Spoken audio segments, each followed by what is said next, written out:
শেরপুরের শ্রীবর্দীতে অসুস্থ স্ত্রীকে জীবন্ত কবর দেওয়ার চেষ্টা করার অভিযোগ উঠেছে এক ব্যক্তির বিরুদ্ধে।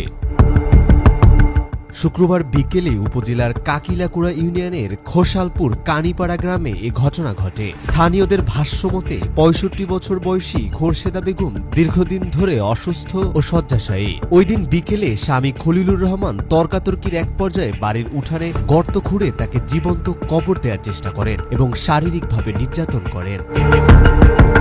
ঘটনার একটি ভিডিও সামাজিক যোগাযোগ মাধ্যমে ছড়িয়ে পড়লে এলাকায় ব্যাপক ক্ষোভের সৃষ্টি হয়। স্থানীয়রা ঘটনাটিকে অমানবিক ও নিন্দনীয় বলে উল্লেখ করে দৃষ্টান্তমূলক শাস্তির দাবি জানিয়েছেন। শ্রীবর্দী থানার ভারপ্রাপ্ত কর্মকর্তা জানিয়েছেন, ভিডিও দেখে পুলিশ ঘটনাস্থলে গেলে অভিযুক্ত ব্যক্তি পালিয়ে যান। এখনো কোনো লিখিত অভিযোগ পাওয়া যায়নি। অভিযোগ পেলে আইনানুগ ব্যবস্থা নেওয়া হবে।